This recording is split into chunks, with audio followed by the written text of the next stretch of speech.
अस्सलामुअलैकुम।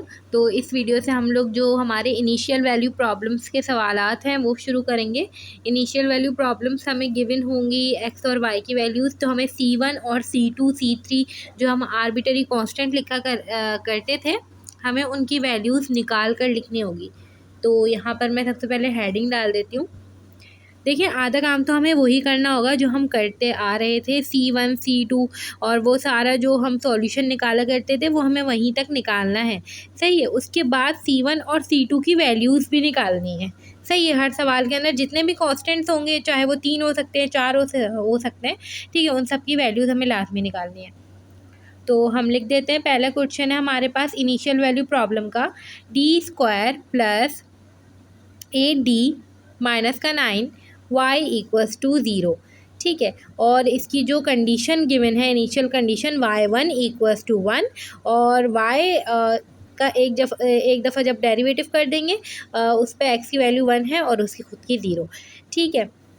ब्रैकेट के अंदर जो लिखी हुई है वो x की वैल्यू है और जो इक्वल्स टू की दूसरी साइड पे लिखी हुई है वो y की वैल्यू है।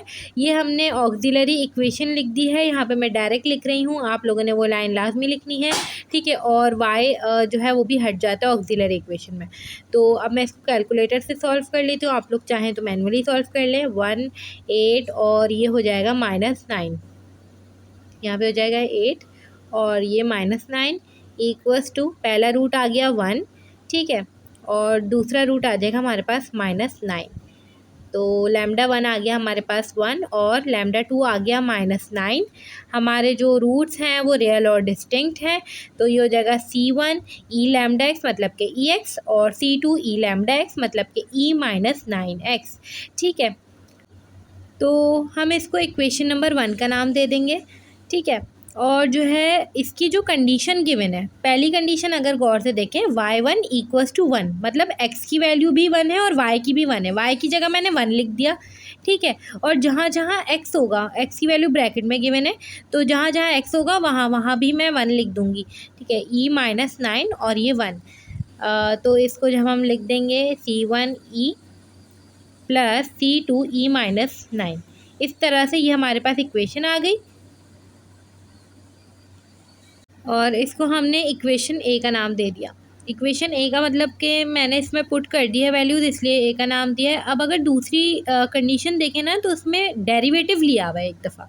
ठीक है। डेरिवेटिव वाली कंडीशन है, तो हम इसका एक दफ़ा डेरिवेटिव ले लेते हैं। डेरिवेटिव लेंगे तो C1 ex आएगा।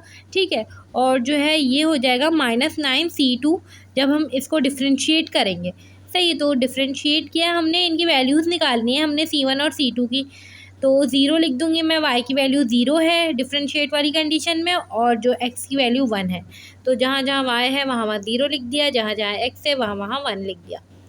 और इसको जो है जो इक्वेशन में हमने वैल्यू पुट की, इसको इक्वेशन बी का नाम देंगे और ऊपर वाली इक्वेशन को इक्वेशन 2 का नाम देंगे। जिसमें मैंने वैल्यूज़ पुट की उसको मैं ए और बी का नाम दे रही हूँ, और जो सिंपल हमने इक्वेशन निकाली थी, इक्वेशन 1, और इक्वेशन जो डेरिवेटिव वाली है उसको इक्वेशन 1 और 2 का नाम दिया है। अब इक्वेशन 2 में से मैं C1 e की वैल्यू निकाल देती हूँ, जो कि आ जाएगी 9 C2 e-9, और C1 e मेरे पास इक्वेशन ए में भी मौजूद है। ठीक है।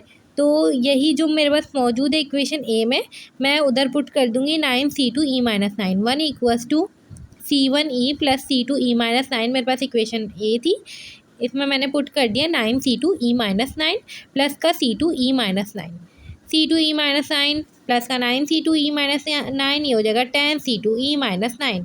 और अगर मैं C2 e-9 की वैल्यू निकालना चाहूँ, या अगर मैं कहूँगी मैं C2 की वैल्यू निकालना चाहूँ, तो वो मेरे पास आ जाएगी 1/10 और e-9 यहाँ पे आके नीचे मल्टीप्लाई, वहाँ पे मल्टीप्लाई हो रहा है, यहाँ नीचे आके डिवाइड हो जाएगा। ठीक है। और अगर हम देखें तो मैं इसको ऊपर ले जाऊंगी, 1/10 e-9 हो जाएगा। तो ये मेरे पास C2 की वैल्यू आ गई। अब मैं C1 की वैल्यू निकाल लूँगी। सिंपल है C1 की वैल्यू, तो C1 e मेरे पास बराबर है 9 C2 e-9 के, तो मैं C2 की जगह C2 की वैल्यू पुट कर दूँगी, 1/10 e-9 हो जाएगा। e9 ऊपर था और ऊपर जो है e-9, e9 और e-9 आपस में कैंसिल हो जाएंगे। ठीक है। और ये हो जाएगा 9/10। तो C1 की वैल्यू हमारे पास आ जाएगी 9/10 मगर यहाँ पे ई भी मौजूद था तो वो ई वहाँ पे जाके डिवाइड हो जाएगा, तो ये C1 की वैल्यू आ गई। अब जो C1 और C2 की वैल्यूज़ आई हैं हमारे पास, हम उसको इक्वेशन नंबर 1 में पुट करेंगे। जो इक्वेशन 1 है ना, हमेशा उसमें पुट करना है आप लोगों ने, ठीक है। ये चीज़ हमेशा याद रखनी है, इक्वेशन 1 में पुट करना है। जो सॉल्यूशन आप लोग निकाला करते थे, कहीं ऐसा ना हो डेरिवेटिव वाले इक्वेशन में पुट कर दें, 2 दफ़ा डेरिवेटिव आगे निकालेंगे तो उसमें पुट कर दें, ऐसा नहीं है, ठीक है। जो आपका पहला सॉल्यूशन होता था वो ही उसमें पुट करना है आपने। 9/10 ई C1 की जगह मैंने पुट कर दिया इसकी वैल्यू, और C2 की जगह C2 की वैल्यू। ये हो जाएगा 9/T E1 था, ऊपर आके जो है -1 हो जाएगा वो, और 1/10 E9 - 9x हो जाएगा ये, ठीक है। 9 - 9x, यहाँ से हम 9 कॉमन निकाल सकते हैं, इसको मज़ीद सिंप्लीफाई कर दें, वरना ऊपर तक भी आंसर छोड़ सकते हैं, मसला नहीं है। 1/10 E9 कॉमन निकालेंगे तो ये हो जाएगा 1 माइनस का x। तो ये हमारे पास इसका आंसर हो गया। ये पहला IBP का प्रॉब्लम हमने सॉल्व कर लिया है। अब हम नेक्स्ट प्रॉब्लम सॉल्व करते हैं। नेक्स्ट प्रॉब्लम सॉल्व करने से पहले अभी मैं यहाँ पे एक क्वेश्चन लिख रही हूँ, आप लोग अभी वीडियो पॉज करके ये क्वेश्चन करें, ठीक है। ये बिल्कुल उसी के जैसा है जो जैसा हमने अभी किया है। कंडीशंस भी लिख रही हूँ और यहाँ पे साथ में आंसर भी लिख रही हूँ। y डेरिवेटिव 0 = -3, और इसका जो आंसर आएगा वो भी यहाँ पे लिख देती हूँ।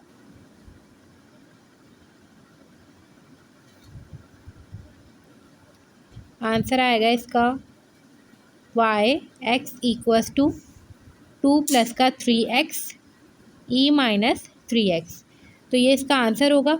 अब हम अगला क्वेश्चन जो हम अभी वीडियो में ही सॉल्व करेंगे वो देख लेते हैं। क्वेश्चन नंबर 18 है हमारे पास। d² +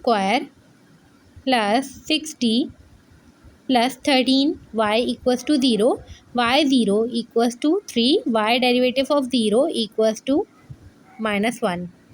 तो सबसे पहले तो हमें पता है हमें इसकी ऑक्सिलरी इक्वेशन लिखनी होगी। ऑक्सिलरी इक्वेशन लिखने के बाद हम इसको सॉल्व करेंगे। λ² + का 6 लैम्डा + का 13 = 0, ये इसकी ऑक्सिलरी इक्वेशन हो गई। कैलकुलेटर में इसके रूट्स निकाल लेंगे तो ये हो जाएगा 1, 6 और 13 = -3 + 2 आयोटा -3 - 2 आयोटा, सही है। तो यहाँ पे λ1 λ2 दोनों बराबर होंगे, -3 + -2 आयोटा। अब अगर हम जो है देखें, ये हमारे पास कॉम्प्लेक्स रूट्स हैं, तो कॉम्प्लेक्स रूट्स लिखने का तरीका ये होता है। ये क्वेश्चन करने की वजह भी यही है, ये थोड़ा सा कॉम्प्लेक्स जो है वो थोड़ा सा अलग तरीके से होगा, मतलब अलग लगे शायद। e - 3x C1 cos 2x, और ये हो जाएगा C2 sin 2x। 2 जो है वो बीटा था और अल्फ़ा की जगह हमने -3 रखा, e∝x लिखते हैं हम, सही है। तो ये हमारे पास इक्वेशन नंबर 1 आ गई है। अब अगर हम देखें, इसे हम सबसे पहले लिख देते हैं, ये हमारे पास है इक्वेशन नंबर 1, और हम इसका डेरिवेटिव भी ले लेते हैं साथ साथ, ठीक है। फिर हम इसमें पुट करके चेक करेंगे। e - 3x और जो ब्रैकेट है ये मल्टीप्लाई हो रहा है, तो यहाँ पे देखें तो हमें u × v लगाना पड़ेगा। तो मैं सबसे पहले इसको कर रही हूँ, e - 3x को मैंने किया है और ब्रैकेट को छोड़ा है, सही है। प्लस की साइन लगाऊंगी, ब्रैकेट को करूँगी अब, और e - 3x को छोड़ दूँगी। तो ब्रैकेट को जब मैं करूँगी, e - 3x को छोड़ दिया और ब्रैकेट को किया, तो ये हो जाएगा C1, और cos 2x का हो जाएगा माइनस का sin 2x और आगे 2, ठीक है। इसी तरह से C2 ये sin 2x का हो जाएगा cos 2x और आगे 2, ठीक है। अब यहाँ से हम वापस लिखते हैं -3 e - 3x हो गया, और सिंपल इसको मल्टीप्लाई करा देते हैं जहाँ जहाँ 2 और जहाँ जहाँ हमने 3 लिखा है। e - 3x और ये हो जाएगा माइनस का 2 C1 sin 2x, ठीक है। और आगे भी हम इसी तरह से कर देंगे, 2 C1 sin 2x प्लस का 2 C2 cos 2x, bracket close. अब अगर हम देखें तो ये एक दफ़ा डेरिवेटिव लेके ये इक्वेशन आ गई है, और ऊपर जो है डेरिवेटिव के बिना वाली इक्वेशन लिखी हुई है, तो ये दोनों मैंने एक साथ लिख दी है। और हमें जो कंडीशंस गिवन थी वो ये थी, y0 = 3 और y डेरिवेटिव ऑफ 0 = -1। इसको इक्वेशन 2 का नाम दे देते हैं। जैसे ही हम लोग पुट करेंगे पहली इक्वेशन में, तो 3 = e - 3 और x की जगह 0 आ जाएगा। जहाँ जहाँ x होगा वहाँ वहाँ 0 आएगा, क्योंकि ब्रैकेट के अंदर x की वैल्यू होती है, ठीक है।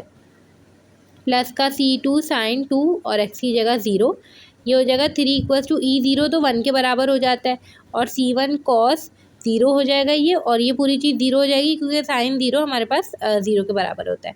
3 इक्वल्स टू यहाँ पे cos 0 1 के बराबर होता है, E0 भी 1 के बराबर होता है, तो यहाँ पे अगर देखा जाए तो सिर्फ C1 ही रह जाएगा, तो C1 3 के बराबर हो जाएगा। हमारे पास C1 की वैल्यू आ गई, सही है। अब हमें क्या करना होगा, हमारे पास दूसरी इक्वेशन गिवन है, हम दूसरी इक्वेशन की कंडीशन भी डालेंगे इसके अंदर। जहाँ जहाँ y होगा, y डेरिवेटिव की जगह हम -1 रखेंगे, और जहाँ जहाँ x होगा वहाँ वहाँ 0 रखेंगे, ठीक है। तो ये हमारे पास, मैं फाइनल इक्वेशन लिख रही हूँ, क्या आएगी, -1 इक्वल्स टू -3C1 प्लस का 2C2, ये इक्वेशन आएगी जब आप वैल्यूज़ पुट करेंगे यहाँ पे, ठीक है। तो हम सिंपल क्या करेंगे, यहाँ पे हमें जो है C1 की जगह C1 की वैल्यू पुट कर देनी है, ये हो जाएगी 3 प्लस का 2C2। यहाँ से हम C2 की वैल्यू निकाल लेंगे, C2 भी आ जाएगा, C1 भी आ गया, हमारा सवाल सॉल्व हो जाएगा, ठीक है। ये हो जाएगा -9 जब हमारे पास वहाँ चला जाएगा, -1 + 9 हो जाएगा ये, ठीक है। -1 और +9 और डिवाइड बाय 2 हो जाएगा। इस तरह से ये यहाँ पे आ जाएगा 8/2, जो कि आ जाएगा 4। तो C2 हमारे पास 4 के बराबर आ गया, और C1 जो है वो 3 के बराबर आ गया, और C2 4 के बराबर आ गया। इस तरह से करके हमने ये दोनों वैल्यूज़ निकाल ली। अब हम सिंपल जो पहली इक्वेशन है, पहली इक्वेशन में पुट करना होता है हमने, जो निकाली होती है, जो सॉल्यूशन निकाला होता है असल, तो हम उसमें पुट करेंगे e - 3x 3 cos 2x, C1 की जगह हमने 3 रख दिया, और C2 की जगह हमने 4 रख दिया। ये हमारे पास जो है फाइनल आंसर हो गया। इस तरह से करके हमने दूसरी प्रॉब्लम भी सॉल्व कर लिया IVP की। तो हमारे पास जो इसके आगे की प्रॉब्लम्स हैं, उसमें 2 दफ़ा डेरिवेटिव और 3 दफ़ा डेरिवेटिव लेके 2 या 3 हमें जो है C1 C2 C3 भी फाइंड करना होगा, तो वो हम नेक्स्ट वीडियो के अंदर करेंगे।